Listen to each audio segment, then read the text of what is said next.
आपसे पूछना चाहती हूँ, अश्वत्थामा जिंदा है या नहीं? पृथ्वीराज चौहान जी ने अपनी खुद की जीवनी में लिखा है कि एक बार वो जंगल में जा रहे थे, 8.5 फीट के कोई एक व्यक्ति दिखे जो हर जगह से रक्त निकल रहा था। पूछा कि आप अश्वत्थामा है? उन्होंने कहा था हाँ। कैलाश पर्वत, बहुत सारे लोग बोलते हैं ये पोर्टल है दूसरी दुनिया का। सैटेलाइट से उन लोगों ने काफी सारी चीजें ऑब्जर्व करी हैं, जहाँ पर कि काफी सारी यूएफओ एक्टिविटीज होती है। यूएफओ से एलियंस आते हैं, एलियंस मानसरोवर से अपने आप को रिचार्ज करते हैं और फिर वहां से वो लोग ऊपर चले जाते हैं। आपने इजिप्ट की बात करी है, मिस्टीरियस जगह है, क्यों है, क्या है ये? फिर ये एलियंस का साइंटिफिक एक्सपेरिमेंट था, बहुत ज्यादा एक्सपेरिमेंट्स होते थे। तुतानखामीन की जब कब्र मिली हुई थी तो इनके कब्र के पास एक इंटरेस्टिंग चीज मिली, आयरन का चाकू मिला था। उस समय पे आयरन एज आया ही नहीं था, तो जब वहाँ के टेक्स्ट को पढ़ा गया तो उसमें ये चीज लिखी हुई थी कि ये यहाँ के राजा को ऊपर से एलियंस आए थे जिन्होंने ये दिया। बरमूडा ट्रायंगल, कोई भी प्लेन जाता है गायब हो जाता है। क्रिस्टोफर कोलंबस जब इधर से गुजर रहे थे पर इनको 2 स्पेसशिप दिखी, बहुत समय तक इनको घूर रही थी और अचानक से पानी के अंदर सोनिक स्पीड में चली गई। ये ठीक, आपको लगता है ये होते हैं? एक इंसिडेंट आया था, एक लड़की बकरी लेके जा रही थी, अचानक से किसी ने जोर से उसको हाथ से मारा और जब उसने पलट के देखा उसका बहुत विशाल शरीर है जिसके उसमें बहुत बाल बाल थे। एंटार्क्टिका, वहाँ के कुछ मिस्ट्रीज आपको पता है? यूएस वालों ने 5000 लोगों का ट्रूप बनाया। जब हम वहाँ पर पहुंचे तो वहाँ पे यूएफओ हम पे अटैक कर रहे हैं, डायनासोर्स दिखे, मैमथ्स दिखे। Hello sir, welcome back to the podcast. Thank you so much. कैसे हैं आप? मैं बढ़िया, आप कैसे हैं? एकदम बढ़िया सर, ये मोस्ट अवेटेड पॉडकास्ट होने वाला है इस ईयर का, क्योंकि जो पिछले 2 पॉडकास्ट गए हैं इतने पार्ट 2 के कमेंट्स आए हैं, इतने, क्योंकि आपने बोला था कि आप और ज्यादा जो है मिस्टीरियस बातें बताने वाले हैं। तो आई एम श्योर ऑडियंस बहुत ज्यादा एक्साइटेड है इस पॉडकास्ट के लिए। एंड आज आप बहुत सारे मिस्ट्रीज खोलने वाले हैं, राज खोलने वाले हैं, जिसके ऊपर दुनिया पर्दा कर देती है, बट आप खोल देंगे उस राज को। बिल्कुल, कोशिश वही है। तो सर, स्टार्टिंग में करना चाहती हूँ इस चीज से कि अभी रिसेंटली एक इंडिया में उदयपुर में बिलियनर की वेडिंग हुई है एंड पूरे इंडिया को पता लग चुका है एंड अंबानी की शादी को टक्कर दे दी है उन्होंने। तो आप कुछ क्या कहना चाहेंगे? तो सबसे पहले तो मैं ये बता दूं कि उदयपुर पे जो वेडिंग हुई थी वो एक London based industrialist Raju Monte करके उनका नाम है, उनके उधर से हुई थी। अब यहाँ पर देखिए, शादियाँ तो हमारे देश में सारी बड़ी बड़ी होती हैं। अगर एवरेज साइज आप दिल्ली की शादियों की बात करें तो 35 लाख रुपीस एवरेज साइज होता है, एवरेज, चाहे आप कोई सी भी क्लास, और वो बढ़ता ही है, नीचे तो नहीं रहता। तो बड़ी शादियाँ करना कोई बड़ी हैरानी की बात नहीं होती। लेकिन शॉकिंग बात ये निकली, वहाँ पे 3 शॉकिंग बातें थी। पहली बात, ये जो उद्योगपति ने शादी करवाई है, इनके जो रिकॉर्डेड नेटवर्थ निकलती है, आप इंटरनेट पे देखते हैं किसी भी ऑफिशियल वेबसाइट पे, अगर इनका कोई नेटवर्थ आप देखते हैं तो वो ऑलमोस्ट निकलता है 150-160 करोड़ के आसपास। पर पॉइंट ये है कि 150-160 करोड़ की नेटवर्थ और 450 करोड़ की शादी कैसे हो जा रही है? 450 करोड़ की शादी, रातों रात इतना पैसा कैसे जा रहा है? That is number 1। दूसरी चीज क्या हो रही है कि हमको ये चीज समझना पड़ेगा कि हमारे देश में बहुत सारी चीजें कैश के बेसिस पे आज भी ट्रांजैक्शन होती हैं। तो आपको जान के हैरानी होगी कि इस शादी के बाद इनकम टैक्स के ऑफिस इतनी ज्यादा स्ट्रिक्ट हो गई कि उन्हें उदयपुर के काफी ज्यादा मैरिज प्लानर्स, इवेंट प्लानर्स के इधर रेड डाली है। वो उनसे डेटा निकाल रहे हैं, ऑलमोस्ट 30 से ज्यादा टॉप जो marriage planners, because Udaipur is known for destination wedding, क्योंकि वहां पर जो उदयपुर पैलेस है उसके पीछे भी जो होटल्स हैं और बहुत सारी एरियाज हैं, जैसे वहां पर काफी मूवी शूट हुई है जवानी है दीवानी हुई है, काफी सारी चीजें हुई हैं। तो वहां पर रेड इसलिए डाली गई है क्योंकि उनसे इन्फॉर्मेशन निकाला जा रहा है। उनको शौक लगा हुआ है कि a lot of marriages, almost 50-60% वहां पर कैश के ट्रांजैक्शन हो रहे हैं जो कि अनअकाउंटेड है। अब ये देश का एक नुकसान होता है, बिकॉज अगर आप इतना बड़े क्वांटिटी में शादियां कर रहे हो या कोई भी चीज कर रहे हो जिसमें आप कैश कर रहे हो, तो यहाँ पर ये सवाल उठा है कि हो सकता है बहुत ज्यादा कैश ट्रांजैक्शंस का इस्तेमाल किया गया। और तीसरी चीज है, जो ए लीग सेलिब्रिटीज यहाँ पर लेके आए हैं वो without any reference, without any communication कैसे आए? तो देखिए, इसमें मिस्ट्री से ज्यादा जो मैं एलिमेंट कहूंगा वो ये है कि टैक्स एवेजन की चीज हो सकती है। बिलियनर्स की अगर हम बात कर रहे हैं तो कहीं ना कहीं हिडन एसेट्स की हो सकती हैं यहाँ पे। तीसरी चीज है, कुछ लोग उसको जस्टिफाई करने की कोशिश करें कि अगर लंदन में सेम स्केल की अगर शादी करने की कोशिश करते हैं उसका डबल बजट होता है। यही बोल रहे थे लोग। हाँ, काफी सारे लोग बोल रहे थे, but that's not the point. The point is कि आप इंडिया में आके इतनी बड़ी शादी कर रहे हैं अचानक से, all of a sudden, without even people understanding कि ये कौन है, आपका नेटवर्थ उतना है नहीं, तो आप वहां से स्पेंड कहाँ से करो? So that definitely raises the question. In fact मैं रिसेंटली एक बार सूरत ट्रैवल कर रहा था एंड सूरत से मतलब I was going towards mount Abu, तो मुझे एक इंटरेस्टिंग फेलो मिले थे। उन्होंने एक चीज़ मुझे कही जो इवन वाज वेरी सरप्राइजिंग। उन्होंने मुझे ये कहा कि सर, आप जितने भी बिलियनर्स देख रहे हैं, इंडियन बिलियनर्स मिलियनर्स देख रहे हैं, ऑन पेपर आपको जो भी नेटवर्थ दिखती है फोर्ब्स की लिस्ट में, ये 200 बिलियन 300 बिलियन, सर आप जान के हैरान हो जाओगे, इनमें से मैक्सिमम लोगों के पास इसका ऑलमोस्ट 50%, इतना ही, मान लो अगर कोई $100 बिलियन है, उसका 50% इन लोगों ने कैश में स्टैक करके रखा है। एंड आई वाज वंडरिंग, इतना ज्यादा पैसा, मतलब आप 1 करोड़ भी बोलो कैश में रखना बड़ी बात हो जाती है, इतना बड़ा पैसा ये लोग कैसे करते होंगे?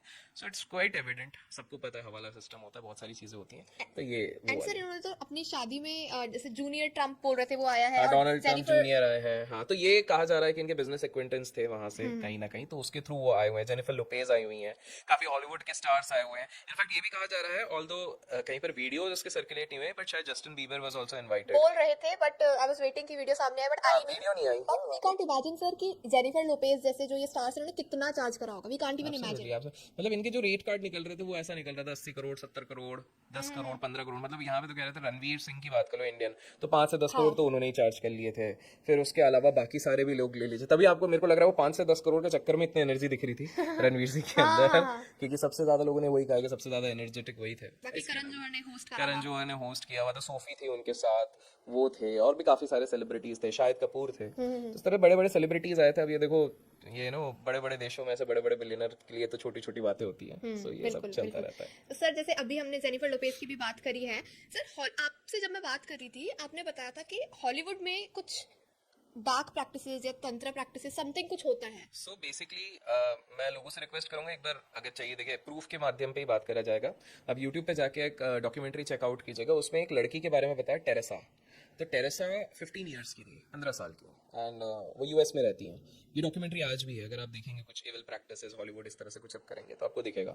सो ये 15 साल की जो लड़की है टेरेसा, वो बेसिकली ये बयां देती हैं 15 ईयर्स के एज में उनको रेस्क्यू किया गया। बेसिकली उनको पता भी नहीं था वो एक बहुत बड़े ट्रैप में है। वो रेस्क्यू किस चीज़ में है, उनको एक हिप्नोटिस्ट के साथ बिठाया गया और एक साइकोलॉजिस्ट के साथ बिठाया गया, और उन्होंने ये बताया कि सच्ची बात तो ये है कि मुझे बहुत ज़्यादा हरास किया गया बचपन से, मुझे बहुत ज़्यादा फिजिकली अब्यूज़ किया गया है, मेरा यूज़ किया गया है, एंड अनफॉर्चुनेटली उनकी ग्रैंड मदर भी इसके साथ मिली हुई थी। और उन्होंने कहा काफ़ी ज़्यादा रिच बड़े बड़े लोग, इवन हॉलीवुड सेलिब्रिटीज़ आते थे जो एक्सप्लॉइट करते थे।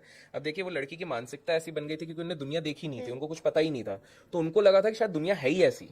She used to curse, she didn't even know कि दुनिया ऐसी नहीं है। And then she was saying कि काफ़ी ज़्यादा प्रैक्टिसेस होते थे, कभी कैंडल लाइट ये लोग जलाते थे, उसके बाद they used to do some weird practices, and then मुझे बहुत ज़्यादा परेशान किया जाता था। तो लोग जाके डॉक्यूमेंट्री देख सकते हैं, इसका एक छोटा सा पार्ट आपको यूट्यूब पे 15-20 मिनट्स का भी मिल जाएगा कॉन्वर्जेशन। तो सर ये हॉलीवुड के सेलिब्रिटीज करते थे ये प्रैक्टिस? जी, तो अभी आप देखिए ना, अभी हाल फिलहाल में जब हम इसकी बात कर रहे हैं तो इसी के कुछ समय पहले, almost a few months back, एक पीडीडी का इंसिडेंट भी बाहर आया था, जिसमें कि ये बताया जा रहा था कि ये जो सेलिब्रिटी है ये कहीं ना कहीं चाइल्ड मॉलेस्टर था, बहुत सारे बच्चों को बेचारा परेशान करता था, और ये तब मानने को तैयार नहीं था। क्या हुआ था कि जब पुलिस इनके घर पे पहुंची, इनके तहखाने गई, तो वहां पर हैरानी वाली बात थी कि 3000 उनको जो जॉनसन्स के बेबी ऑयल होते हैं वो मिले।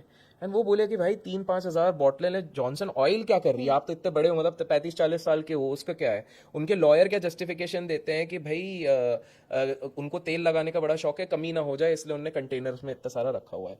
बट वहीं पर काफ़ी सारे फेलो उनके हॉलीवुड स्टार्स थे, स्पेसिफिकली जो उस समय पे बच्चे थे जब ये सारे ये चीज़ें करते थे और अब बड़े हो गए, उनके कन्फेशंस ये आने लग गए कि हमें इन्होंने अलग से बुलाया गया। एक अलग से पार्टी होती थी हॉलीवुड में जिसमें बड़े बड़े सेलिब्रिटीज आते हैं। अब देखिए ना, मनुष्य के अंदर ही भगवान होता है, मनुष्य के अंदर ही शैतान होता है, दोनों दिमाग ही हमारे ऊपर है, हम किसको एम्ब्रेस करते हैं।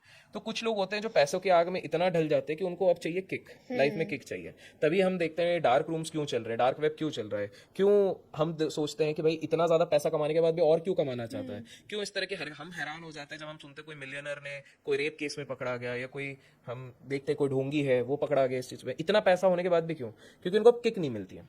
सो किक के चक्कर में ये लोग एक नेक्स्ट लेवल पे स्टूप डाउन करते हैं। सर पीडीडी की जो पार्टीज होती हैं वैसे तो किसी को भी नहीं पता कि उसके अंदर होता क्या है, बट आई थिंक कुछ दिन पहले एक वीडियो सामने आई थी, उसे छुपके से बनाई थी पीडीडी की पार्टी की, वो उसकी ही पार्टी की वीडियो थी। यार देखिए काफी चीजें सर्कुलेट हुई है। इनफैक्ट ये भी कहा जाता है कि जस्टिन बीबर भी आजकल इतने बहके बहके क्यों रहते हैं, क्योंकि कहीं ना कहीं बचपन में उनको भी देखिए साइकोलॉजिकली इंपैक्ट तो हो ही जाता है। अगर कोई बच्चा इस तरह के प्रोसेस में गया होगा तो उसकी मानसिक संतुलन तो ऑब्वियसली इतना स्टेबल नहीं रहेगा। तो ऐसा कहा जाता है कि इवन जस्टिन बीबर जब उन्होंने बहुत पहली बार फेमस हुए थे, उनका गाना एक चला था बेबी नाम का, वो चला हुआ था, और उसके बाद उन्होंने काफी ज्यादा कोलैबोरेशंस किए थे, लाइक निकी मिनाज के साथ भी किए थे और भी बहुत सारे लोगों के साथ किए थे। तो उस समय पे क्या हुआ था कि उन्होंने बहुत सारी म्यूजिक एल्बम्स और ये तो करे थे, लेकिन एक बार उनको इंट्रोड्यूस कराया गया था पीडीडी से, और पीडीडी ने उनको पार्टी में बुलाया था, और माना जाता है उस पार्टी के बाद ही इनको ड्रग्स की थोड़ी सी आदत लगी, बहकी बहकी बातें करने लग गए, बहुत ज्यादा नशे में रहने लग गए। So the point over here is कि ऑब्वियसली इनके पार्टीज में बहुत चीजें होती है। बियॉन्से को बहुत बार ब्लेम किया गया है। इनफैक्ट ऐसा कहा जाता है कि एक जे कोल का एक गाना है जिसका नाम है शी नोज, और माना जाता है कि वो लिरिक्स के थ्रू जो लिरिसिस्ट थे वो यही कम्युनिकेट करने की कोशिश कर रहे थे कि हॉलीवुड में चीज़ें इतनी साफ नहीं है जितनी दिखती हैं। बियॉन्से और जेजी ये कहीं ना कहीं इसको कंट्रोल कर रहे हैं और कहीं ना कहीं काफ़ी डार्क प्रैक्टिसेस कर रहे हैं, जिसके चक्कर में नॉर्मल लोग परेशान होते हैं। और इसीलिए टेलर स्विफ्ट को जब पहली बार ग्रैमी मिल रहा था, उनको स्टेज पे बुलाया जाता है और अचानक से एक व्यक्ति उठता है और वो बोलता है कि सॉरी बियॉन्से, और लोग सोचते हैं ये क्यों कहा जा रहा है, क्योंकि ऐसा माना जाता है कि अगर आपको कोई भी अवार्ड मिल रहा है, कुछ भी मिल रहा है, वहां पर आप बियॉन्से को थैंक यू नहीं बोलते हो तो आपके शायद वो ग्रहण कुछ और कर देगी। हाँ ग्रहण और नक्षत्र खराब हो जाएंगे। तो कहीं ना कहीं वो फियर है। एंड बिकॉज टेलर स्विफ्ट को लगा कि भाई टैलेंट इज एवरीथिंग। देखो टैलेंट इज एवरीथिंग अगर देखा जाए तो इस हिसाब से तो माइकल जैक्सन की भी अगर हम बात करें, ही वो सुप्रीमली टैलेंटेड, ठीक है। उन्होंने जब, आपको जान के हैरानी होगी कि जब वो अफ्रीका में गए थे तो उन्होंने उनका जो फेमस गाना है जो नहीं they really don't care about us वाला जो गीत है, अब उसकी जहाँ पे शूटिंग हुई है, जहाँ पे ड्रम्स बज रहे हैं, आप लोग जाके एक बार चेक कीजिएगा वो वाला कौन सा एरिया है, वो साउथ अफ्रीकन माफिया एरिया है। उधर गवर्नमेंट तक ने बोला था गलती से भी मत जाना, हम तक नहीं बचा सकते वहाँ पे, कौन जाके कौन गायब, अगर आप तो इतने बड़े सेलिब्रिटी हो। लेकिन उन्होंने जाके उनको भी कन्विंस किया। पहला पॉइंट माइकल जैक्सन का कितना इन्फ्लुएंस था, सोचो गैंगस्टर लोग तक बोलते थे कि भाई आप आओ, हाँ, हम कुछ नहीं करेंगे, आप पूरा वो करो, क्योंकि वो रियलिटी दिखा रहे हैं। उनके साथ एक बार एक लफड़ा ये हुआ था, सोनी के साथ हुआ था कि उन्होंने एक जगह पर आके सीधे सीधे एक्सपोज किया था कि भाई ये एक बहुत